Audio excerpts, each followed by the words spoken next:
Welcome to the channel Learn Law with Zalish. So today's topic is types or kinds of company. पिछली video में हमने देखा था features and the introduction of the company. So आज हमें types वगैरह पढ़ना है, तो हम स्टार्ट करते हैं. Under company law, companies are categorised based on their characteristics, purpose and the liability of members. Company law के अंदर कंपनीज कैटेगराइज्ड होती हैं on the basis of characteristics कि कंपनीज की कैरेक्टरिस्टिक्स क्या है, उसका पर्पस क्या है और लायबिलिटी क्या है. लायबिलिटी किसकी बात कर रहे हैं? मेंबर्स की लायबिलिटी कितनी है, वो कितना नुकसान, कितना लॉस वो झेल सकते हैं. ओके, सो अब नीचे गिवन है सब सारी डिटेल.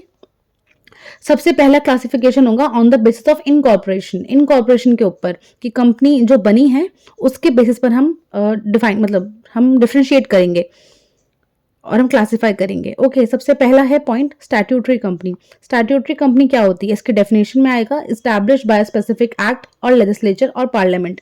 कोई भी ऐसा एक्ट जो लेजिस्लेचर के द्वारा पास किया गया हो और पार्लियामेंट के द्वारा बनाया गया हो, उसके वजह से कोई भी कंपनी फॉर्म हुई हो, उसको हम स्टैट्यूटरी कंपनी कहेंगे. ओके, नेक्स्ट पॉइंट, इसका एग्जांपल्स में आएगा reserve bank of India, state bank of Pakistan. Next point, features इसके अंदर आएगा operates under the terms of the act. इसका फीचर है कि जो एक्ट के अंदर जितने भी टर्म्स एंड कंडीशंस दे रखे हैं और जितनी भी पावर स्पेसिफिक दी हुई हैं, प्रिविलेजेस, ऑब्लिगेशंस मतलब ड्यूटीज जो भी दी हुई हैं, वो उसी के अंदर एक्ट करेगी, उससे बियॉन्ड नहीं जा सकती. अगर जाएगी तो वो रिस्ट्रिक्ट है, वो नहीं जा सकती, अलाउ नहीं होता.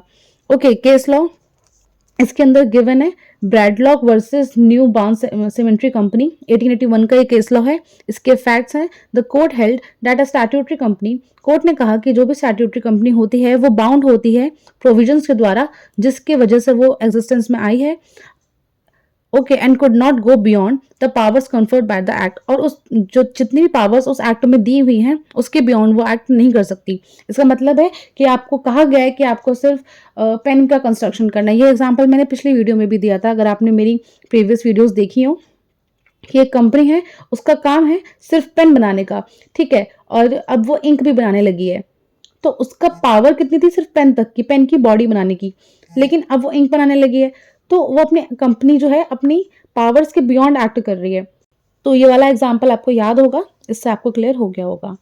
Next point, registered company. ये अभी हम classification on the basis of incorporation के अंदर ही सेकंड पॉइंट पढ़ रहे हैं, याद रखिएगा. अब इसकी डेफिनेशन क्या है? Form by registration under the companies act और सिमिलर लॉज. रजिस्टर्ड कंपनीज कौन सी होती हैं? जो कोई भी कंपनी जो किसी पर्पज से बनी हो, वो रजिस्टर्ड हो कंपनीज एक्ट के अंदर, जो हम पढ़ रहे हैं कंपनीज एक्ट 2013 के अंदर वो रजिस्टर्ड हो, या फिर जो प्रीवियस लॉ थे 1956 का था, और भी काफ़ी सारे लॉज थे, शायद 1981 82 मतलब देख लीजिएगा आप, 19 के और भी काफ़ी सारे लॉज थे पहले कंपनीज लॉ के, उनके अंदर रजिस्टर्ड होगी तो वो किस में आएगा? रजिस्टर्ड कंपनी के अंदर. इसके एग्जांपल्स क्या होते हैं? प्राइवेट लिमिटेड कंपनी जो भी होती हैं सब रजिस्ट्रेशन उनका हुआ होता है कंपनीज एक्ट में, वो सारी कंपनीज इसमें आएंगी.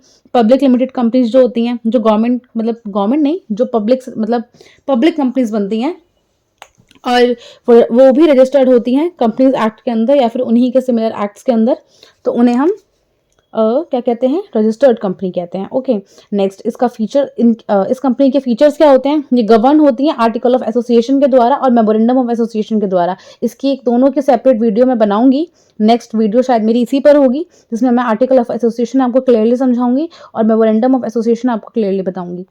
ठीक है, ये बहुत मतलब आपको इन शॉर्ट में बताऊं तो ये प्राइमरी डॉक्यूमेंट्स होते हैं किसी भी कंपनी को चलाने के लिए, गवर्न करने के लिए, उनके गवर्नेंस के लिए. नेक्स्ट, इसमें केस लॉ है and it is very much important, इसको अच्छे से पढ़िएगा. Ashbery railways carriage versus iron company limited versus rich 1875. इसके फैक्ट्स क्या हैं? A registered company can not undertake activities beyond its object loss. कोई भी कंपनी जिसका मोटिव, मैं वही एग्जांपल, इस कंपनी का मोटिव था क्या? सिर्फ पेन बनाने का, पावर थी सिर्फ पेन बनाने तक की. अब वो इंक भी फॉर्म कर रही है, which is not allowed in their MOA, memorandum of association. Okay, so अपने जो कंपनी है अपनी पावर्स के बियॉन्ड एक्ट कर रही है, तो बियॉन्ड एक्टिविटीज जो भी होंगी, जो भी ऑब्जेक्ट क्या था उनका, पेन का, अब एक्ट कर रही है वो इंक के रिगार्ड में. सो वो क्या होगा? अल्ट्रा वायरस, मतलब अल्ट्रा वायरस की डॉक्ट्रिन उस पर हो जाएगी. जब अपनी पावर्स के बियॉन्ड हम एक्ट करते हैं तो वो अल्ट्रा वायरस के अंदर आता है. अल्ट्रा वायरस डॉक्ट्रिन की भी एक डॉक्ट्रिन की सेपरेट वीडियो मैं बनाऊंगी, टेंशन नहीं लो, सब कुछ क्लियर हो जाएगा. Next point, classification on the basis of liability. Liability के बेसिस पर अब हमें क्लासिफिकेशन करना है। अभी तक हमारा किसके बेसिस पर था? इनकॉर्पोरेशन के बेसिस पर था, अब लायबिलिटी के बेसिस पर है। So first point is companies limited by shares. Companies इसकी डेफिनेशन हम देखेंगे। The liability of members, members की जो भी लायबिलिटी होती हैं इज लिमिटेड, वो लिमिटेड होती हैं to the unpaid amount of on their shares, जो भी अनपेड अमाउंट है उनके शेयर्स पे।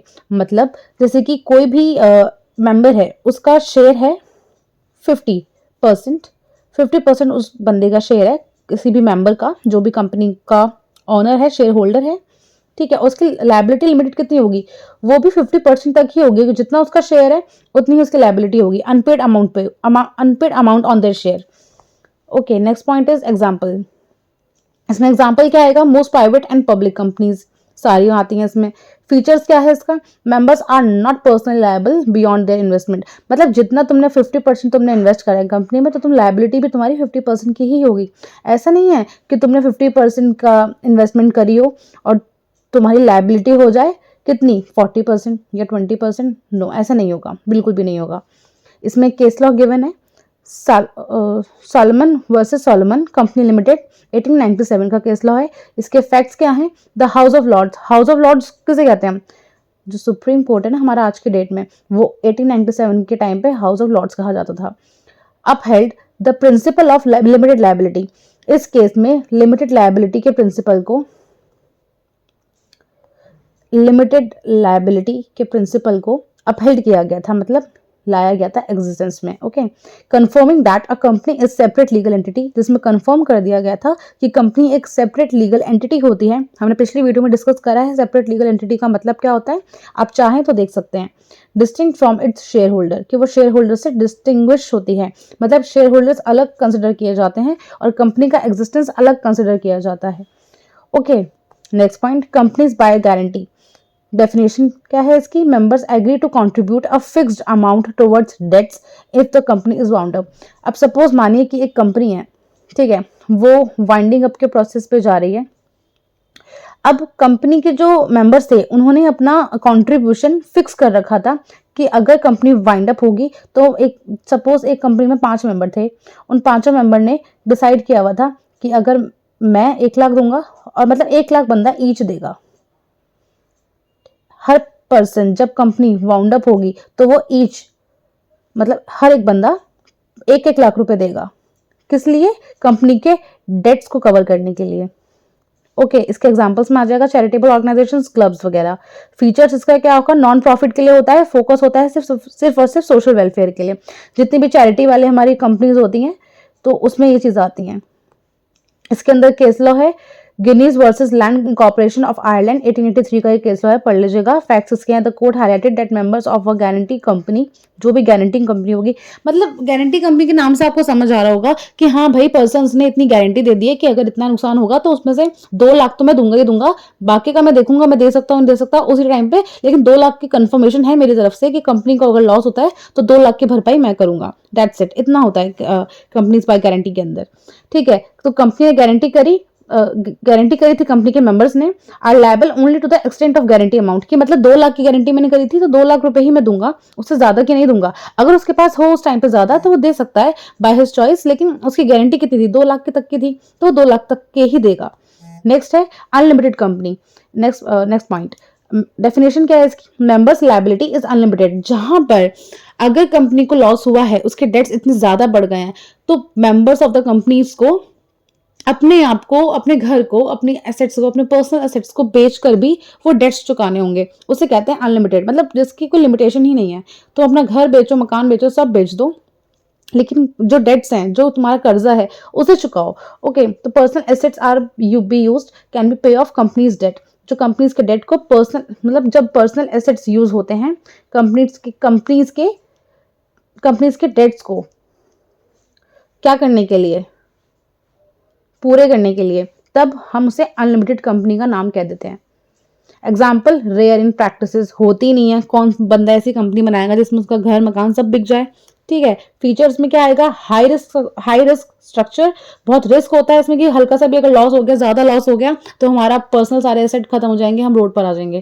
ठीक है। Use for special purposes, only special purposes के लिए ये यूज किया जाता है, बहुत रेयर होता है।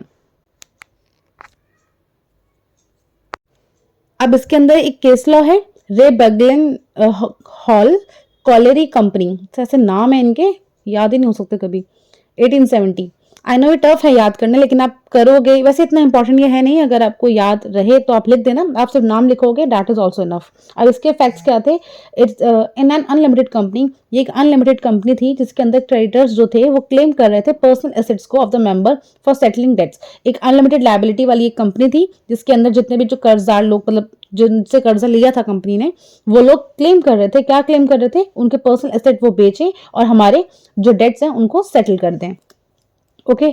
नेक्स्ट है classification on the basis of ownership. हम ओनरशिप के बेसिस पर हम क्लासिफिकेशन देखेंगे।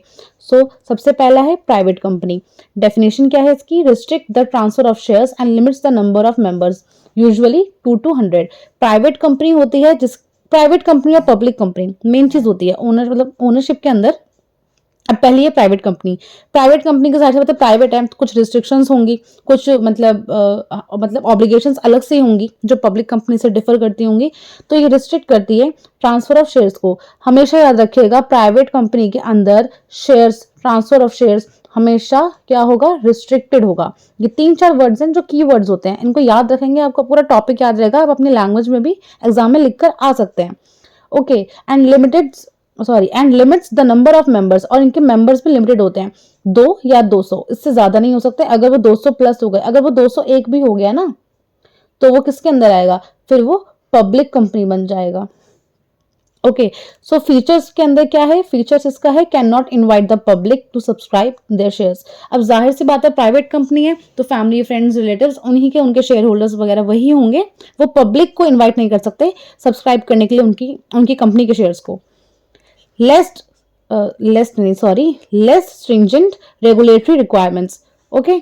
अगला है एग्जाम्पल, फैमिली ओन्ड बिजनेसेस। जाहिर सी बात है फैमिली ओन्ड बिजनेस, मैंने कहा ना, फ्रेंड्स, फैमिली, रिलेटिव्स वगैरह ही होते हैं। इसके अंदर केस लॉ है ली वर्सेस ली एयर फार्मिंग लिमिटेड। ये बहुत इंपॉर्टेंट केस लॉ है, ये आपको पढ़ना ही पढ़ना है। ओके। इसके फैक्ट्स क्या थे, reinforced the separate legal entity principle. इसके अंदर, इस केस लॉ के अंदर सेपरेट लीगल एंटिटी वाला जो पॉइंट था, जो प्रिंसिपल था, वो रीइंफोर्स्ड हुआ था और होल्ड किया गया था क्या, that the owner of private company could also act as its employee. The owner of private company could also act as a private employee. जो प्राइवेट कंपनी के ओनर्स हैं वो खुद भी एज एन एम्प्लॉय वर्क कर सकते हैं अपनी कंपनी को रन करने के लिए, अपनी कंपनी को प्रॉफिट गेन करवाने के लिए। Next point is public company. Definition क्या होती है पब्लिक कंपनी की, देखो जो चीज वहां प्राइवेट कंपनी में थी सब कुछ अपोजिट हो जाएगा पब्लिक कंपनी में। ठीक है। Does not restrict the transfer of shares. इसके अंदर पब्लिक कंपनी के अंदर ट्रांसफर ऑफ शेयर्स के रिगार्डिंग कोई भी रिस्ट्रिक्शंस नहीं होती है और प्राइवेट कंपनी में होती है, याद रखिएगा। And allows the public to invest. Private company में मना था, सब्सक्राइब नहीं कर सकते कंपनीज के शेयर, लेकिन पब्लिक कंपनी में वो तो है ही पब्लिक कंपनी, तो वहां पे पब्लिक को कहा जाता है इन्वेस्ट करने के लिए, उनकी कंपनी के अंदर अलाउ होता है, परमिशन दी हुई होती है। फीचर्स क्या है इसके, मस्ट हैव एटलीस्ट 7 मेंबर्स। एक बात याद रखिएगा, कोई भी प्राइवेट कंपनी को चलाने के लिए एटलीस्ट 2 मेंबर चाहिए और कोई भी पब्लिक कंपनी को चलाने के लिए एटलीस्ट 7 मेंबर चाहिए, ये याद रखिएगा। ठीक है। और कोई भी प्राइवेट कंपनी के जो शेयर्स होते हैं वो रिस्ट्रिक्टेड होते हैं, पब्लिक कंपनी के शेयर्स रिस्ट्रिक्टेड नहीं होते हैं। ये छोटी छोटी बातें हैं, यही सारे इनके डिफरेंशिएशन है, ये आप याद कर लेना, इजी है, बहुत इजी है। Next point, more disclosure and regulatory requirements. अब जाहिर सी बात है पब्लिक को कह रहे हैं जी सब्सक्राइब करने के लिए कंपनी के शेयर्स को, तो उनको सारा का सारा डिस्क्लोजर करके देंगे, सारी जो रिक्वायरमेंट्स होंगी वो करके देंगे, तभी पब्लिक इन्वेस्ट करेगी। अब पब्लिक कोई बेवकूफ तो है नहीं कि बिना पढ़े सोचे समझे किसी पे भी पैसा लगा देगी, भाई मेहनत की कमाई है, सब सोच समझ के लगाएंगे। ओके। सो एग्जाम्पल्स के अंदर आएगा listed companies on stock exchange, simple है। अब इसके अंदर केस लॉ है Tata engineering locomotive company limited versus state of Bihar. Facts क्या है इसके, clarified the differences in regulation and requirements for public and private companies. Simple, इसमें डिफरेंशिएशन बता दिया था कि पब्लिक कंपनी में प्राइवेट कंपनी में क्या क्या चीजें डिफर करती हैं और क्या क्या चीजें होती हैं, रेगुलेशंस दी थी। थर्ड आता है ओपीसी। इसकी डेफिनेशन क्या है? A company owned and operated by single individual. जो भी कंपनी, अब इसमें सिर्फ एक कंपनी है और कंपनी का सिर्फ और सिर्फ एक ओनर है। अगर दो होंगे तो वो प्राइवेट बन जाएगी, 7 से ज्यादा होंगे तो वो पब्लिक बन जाएगी। अब इसमें जी एक ही बंदा है कि भाई मेरे पास कोई नहीं है, ना उसका फ्रेंड्स है, ना उसकी फैमिली है, ना उसका कोई रिलेटिव है, ठीक है। तो अब उसने खोलनी है कंपनी, तो वो अपने आप को कहाँ रजिस्टर करवाएगा? वो करवाएगा ओपीसी के अंदर। ओके। लिमिट्स, लिमिटेड लायबिलिटी, इनकी लायबिलिटी लिमिटेड होती है, जितना वो अपने पैसे लगाएंगे उतना ही नुकसान उनको झेलना पड़ेगा। इसका बेस्ट एग्जांपल है जो हमारे आसपास रिटेल शॉप्स होती हैं। रिटेल शॉप्स, रिटेल शॉप्स के अंदर जितना वो अपने अंदर मतलब माल रखते हैं अपनी दुकान में, ठीक है, उतने उनको लॉस होगा। अगर वो चोरी हो गया तो वहां पे जितना सामान रखा है वही चीज अगर चोरी होगी, जितना सामान चोरी हो उतना लॉस होगा। ऐसा तो नहीं है कि उससे उनके पर्सनल एसेट तक बिक गए, नहीं, ऐसा नहीं होता। सिंप्लीफाइड कंप्लायंस रिक्वायरमेंट, बहुत सिंपली मतलब कंप्लायंस की जो चीजें होती हैं जो भी करने की, वो बहुत सिंप्लीफाइड फॉर्म में होती हैं, बहुत सिंपल होती हैं, ज्यादा कुछ कॉम्प्लिकेशंस नहीं होती। एग्जांपल्स इसमें आएगा सुटेबल फॉर स्मॉल एंटरप्रेन्योर्स, जितने भी स्मॉल एंटरप्रेन्योर्स होते हैं, जैसे मैंने बताया अभी आपको रिटेल शॉप्स, तो ये इसका एक एग्जांपल एक और है। इसके अंदर एक केस लॉ है, G Subramaniam versus registrar of companies 2019। इसके इफेक्ट्स क्या थे? एम्फसाइज्ड ऑन सिंप्लीफाइड कंप्लायंस, इसको एम्फसाइज करा गया था कि ओपीसीज एनकरेज करना चाहिए फॉर सिंपल कंप्लायंस के लिए और एंटरप्रेन्योरशिप को रेज करने के लिए। Next point, government company. Government company की डेफिनेशन क्या होगी? The government owns at least 51% of share capital. अब कोई भी सपोज एक कंपनी है, उसके जो है 51 शेयर्स जो हैं वो हमारी गवर्नमेंट ने ले लिए, तो फिर वो एक गवर्नमेंट ओन्ड कंपनी कहलाई जाएगी। उसके फीचर्स क्या हैं? इन्वॉल्व इन पब्लिक वेलफेयर, उसका मतलब जाहिर सी बात है जहां पर गवर्नमेंट आएगी वहां पर वो पब्लिक का वेलफेयर सोचेगी। सो फिर सो फिर तो फिर तो फिर इकोनॉमिक डेवलपमेंट होगा और वो पब्लिक के वेलफेयर के पर्पस के लिए बनाया जाएगा। एग्जाम्पल है पाकिस्तान इंटरनेशनल एयरलाइंस। ये पाकिस्तान के क्यों हैं, हम इंडिया का एग्जाम्पल देंगे, इंडिया इंटरनेशनल एयरलाइंस वगैरह, ठीक है, जो पब्लिक के लिए बनाई जाती है।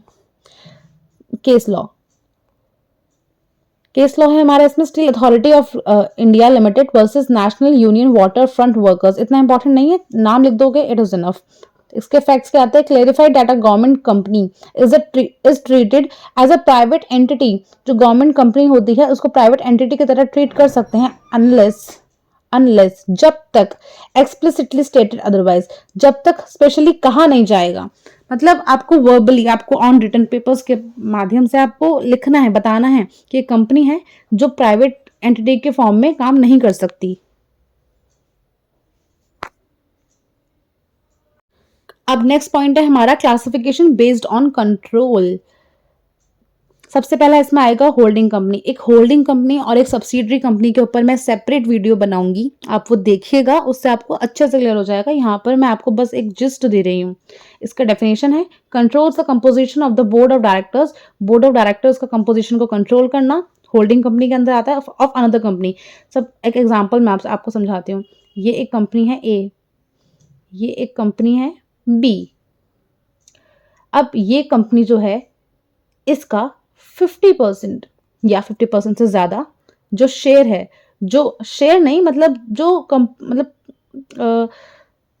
मतलब शेयर्स, हाँ सॉरी शेयर्स गाइस, शेयर्स गलत बोल दिया मैंने। 50% ऑफ शेयर्स होल्ड कर रही है। होल्ड कर रही है मतलब अब ऐसा जरूरी नहीं होता कि एक पर्सन ही किसी कंपनी के शेयर ले, एक कंपनी भी दूसरी कंपनी के शेयर्स ले सकती है। सपोज कंपनी ए ने कंपनी बी के 50% ऑफ शेयर्स ले लिए हैं, तो फिर अब जो ये कंपनी है ना, ये कंपनी किसके शेयर्स होल्ड कर रही है 50%? कंपनी बी के। तो कंपनी ए हमारी हो जाएगी होल्डिंग कंपनी और कंपनी बी हमारी हो जाएगी सब्सिडरी कंपनी। That's it. अब रीडिंग मारेंगे समझ आ जाएगा। इन डिटेल आपको वीडियो दूसरी में मिल जाएगी जो मैं डेप्थ में समझाऊंगी। सो कहाँ थे हम? Controls the composition of board of directors of another company और holds more than 50% of it shares. इसका फीचर होगा can manage control subsidiary company. Manage कर दिया, कंट्रोल कर दिया किसकी? Subsidiary company. Company A company B को सब्सिडरी है की सब्सिडरी है, तो वो मैनेज करेगी और क्या करेगी? कंट्रोल करेगी। Examples, Alphabet Incorporation like Google, ठीक है। केस लॉ है इसके अंदर, DHN Food Distributors Limited versus Tower Hamlets. 1976। इसके फैक्ट्स क्या हैं? The court allowed the corporate veil to be lifted. Corporate veil lifted का मतलब होता है जहां पर कंपनी और कंपनी के मेंबर्स को एक कंसिडर किया जाता है। Treating the holding and subsidiary companies as a single entity for justice. Justice के लिए कोर्ट कुछ भी कर सकता है। आगे नेक्स्ट पॉइंट है वही सब्सिडरी कंपनी जो मैंने आपको बताया, जो कंट्रोलिंग दो कंपनी थी जिसने शेयर्स लिए 50%, वो हो गई होल्डिंग कंपनी। उसने होल्डिंग मतलब होल्ड कर रखे हैं ना 50% शेयर्स कंपनी बी के, और कंपनी बी क्या बन गई? सब्सिडरी। That's it. सब सब्सिडरी कंपनी की एक बार रीडिंग कर लेते हैं। डेफिनेशन क्या है इसकी? Control by another company, another company के द्वारा कंट्रोल की जाती है, that is holding company. Features क्या है? Operate independently but under the strategic guidance of the holding company.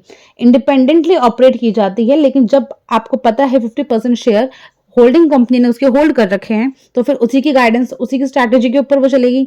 वही है इसके अंदर। सेम केस लॉ है DHN food distributor limited versus Tower Hamlets, जिसमें बताया गया था कॉर्पोरेट व्हील के लिए कहा गया था कि जस्टिस के लिए होल्डिंग और सब्सिडरी कंपनी को एक सिंगल एंटिटी कंसिडर किया जा सकता है। अब हम क्लासिफिकेशन करेंगे on the basis of purpose. अब पर्पस किस किस पर्पस से कंपनी बन सकती है? सबसे पहले नॉन प्रॉफिट कंपनी, जो भी चैरिटेबल वगैरह होते हैं, सोशल वेलफेयर के लिए बनते हैं, नॉन कमर्शियल पर्पस के लिए बनते हैं। Features does not distribute profit. जाहिर सी बात है भाई, वेलफेयर देना है तो प्रॉफिट तो बोलेंगे नहीं। जो प्रॉफिट अगर उनको कहीं से मिल जाता है, कोई अमीर इंसान है किसी चैरिटेबल ट्रस्ट के पास उसने कुछ दे दिया, एज अ चैरिटी कर दी, तो वो मनी को वो डिस्ट्रीब्यूट नहीं करते हैं पार्टनर्स, वो उसको उसी चैरिटी के अंदर लगा देते हैं। उस पैसों को वो लेते हैं उस इंसान से और वही चीज उससे उसी अपने एसोसिएशन का, अपनी कंपनी का फायदा करते हैं। Example NGO charitable trust. Case laws के अंदर है the King Registrar of Joint Stock Companies Limited, sorry Joint Stock Companies 1932। इसके फैक्ट्स क्या है? Highlighted the importance of memorandum of association in non profit organisation. Non profit organisation company जो भी होती है उसका मेमोरेंडम ऑफ एसोसिएशन भी बनता है, एसोसिएशन एओए भी बनता है, एमओए भी बनता है। उसकी इंपॉर्टेंस को हाईलाइट किया गया था इस केस लॉ के अंदर। अब जाहिर सी बात है, एक कंपनी बन रही है प्रॉफिट के लिए तो दूसरी कंपनी बनेगी बिना प्रॉफिट के लिए। तो बिना प्रॉफिट की बात हमने कर ली, अब करते हैं for profit company. Definition to earn profit, इसका मोटिव ही होता है पैसे कमाना और डिस्ट्रीब्यूट करना जितना भी प्रॉफिट हुआ है शेयर होल्डर्स के बीच में। रेवेन्यू ड्रिवन ऑपरेशंस नॉर्मल है। Case law Hickman versus Kent और Romney Marsh sheep breeders association 1915। इतना इंपॉर्टेंट नहीं है, नाम लिखोगे तो ठीक है, नहीं भी लिखोगे तो चल जाएगा। The court stated that profit driven companies must act. Profit driven company का मतलब क्या है? जो कंपनी प्रॉफिट मेकिंग के लिए बनी है, within the provisions of their articles. Okay, classification based on nationality. Nationality के बेसिस पर हम क्लासिफाई करेंगे, डोमेस्टिक कंपनी होगी, फॉरेन कंपनी होगी, ठीक है। Operates within the country where it is registered, जहां पर रजिस्टर्ड है उसी कंपनी में ऑपरेशन उनका चल रहा हो, किसका? कंपनी का, उसको हम कहेंगे domestic company. Compliance within domestic laws, जितने भी डोमेस्टिक लॉज है वो सब के सब चलेंगे, उस कंपनी के ऊपर लगेंगे। केस लॉ है इसका inland revenue commissioner versus Duke of Westminster 1936। Facts हैं explain how domestic companies are subject to tax laws and their jurisdiction. इसमें ये बताया गया था। नेक्स्ट है foreign company incorporated outside but operates within मतलब इनकॉर्पोरेशन जो हुआ है कंपनी का वो हुआ है आउट ऑफ द, ये हमारा इंडिया है। ये बहुत गंदी ड्राइंग है मेरी, इग्नोर करना। इनकॉर्पोरेशन तो हुआ है कंपनी का यहाँ इस एरिया में, ठीक है। अब ये हमारा है पूरा वर्ल्ड, ये है हमारा पूरा वर्ल्ड, यहाँ पे छोटा सा ये हमारा इंडिया, ये हमारा इंडिया है छोटा सा। अब इनकॉर्पोरेशन कंपनी का हुआ है यहाँ, रजिस्टर्ड यहाँ, लेकिन वो बनी कहाँ है? ऑपरेशन उसका कहाँ चल रहा है? उसका ऑपरेशन कहाँ चल रहा है? आउटसाइड इंडिया, इंडिया के बाहर चल रहा है, तो हम उसको क्या कहेंगे? जी हम उनको फॉरेन कंपनी कहेंगे। Must comply with the laws of the host country. लेकिन जो होस्ट कंपनी कौन सी है? इंडिया है, तो इंडिया के जो भी लॉज होंगे ना वो इस जहाँ का मतलब एक कंपनी है इनकॉर्पोरेटेड यहाँ हुई है, रजिस्टर्ड यहाँ है इंडिया में, लेकिन वो चल बाहर रही है, उसका ऑपरेशन यहाँ चल रहा है इस पॉइंट पर। तो फिर इस पॉइंट पर जो भी चल रहा है ना उसका ऑपरेशन, उसका लॉज वो किस पे कंप्लायंस चलेगा? वो चलेगा इंडिया के लॉज के अकॉर्डिंग। इसमें केस लॉ है P&O Steam Navigation Company versus Secretary of State for India. Facts क्या थे? Established that foreign company operating within another jurisdiction must comply, ये वर्ड याद रखिएगा, must comply with the local laws. India के जो भी local laws होंगे, India के जो भी लोकल लॉज होंगे उसके अकॉर्डिंग वो चलेगा उसका सारा का सारा operation. Third point, global company, multinational company जिसे हम कहते हैं, सब जानते हैं, operates in multiple companies with a global presence, Microsoft, Amazon, ये तो बहुत ईजी है, सबको पता होगा। केस लॉ जिसके अंदर है Adams versus Cape Industry PLC 1990। Facts क्या आते हैं, confirm data present company is not confirm data parent company is not automatically liable for the acts of its foreign subsidiary unless there is the evidence of abuse। कोई भी parent company जो है वो liable नहीं होगी foreign company के कामों के, मतलब हरकतों के, एक्ट्स, जो भी एक्ट वो फॉरेन कंपनी करेगी उसके लिए वो लायबल नहीं होगी। लेकिन कब तक लायबल नहीं होगी, अगर उसमें स्पेसिफिकली कोई एविडेंस गिवन नहीं है। तो अगर कोई एविडेंस है, एविडेंस ऑफ अब्यूज या evidence of something which harms the company, कुछ ऐसा है, तो फिर वो लायबल करी जा सकती है। अब आ जाओ हम इसके कंक्लूजन पे। जितना हमने पढ़ा है उसका कंक्लूजन क्या है। In conclusion, companies can be classified, company को क्लासिफाई किया जा सकता है बहुत सारे टाइप्स के द्वारा। पहला है इनकॉर्पोरेशन, दूसरा है लायबिलिटी, तीसरा है ओनरशिप, चौथा है control, purpose, nationality. Each type of company serves specific purpose. हर जो कंपनी होती है वो एक स्पेसिफिक पर्पस को परफॉर्म कर रही होती है, सर्व कर रही होती है, और गवर्न की जाती है बाय डिस्टिंक्ट लीगल प्रोविजंस, और अलग अलग प्रोविजंस के द्वारा, जो लीगल प्रोविजंस हमें गिवन है इंडिया के अंदर, उसके द्वारा वो गवर्न कर दी जाती है एंड इंश्योर करती है proper functioning and compliance with the law, कि वो कंपनी जो है प्रॉपर फंक्शनिंग कर रही हो और प्रॉपर उसका कंप्लायंस, उसका काम जो है, उसका ऑपरेशन जो है, कंपनी का जो मोटिव है वो प्रॉपर चल रहा हो लॉ के द्वारा, मतलब लॉ के हित में चल रहा हो।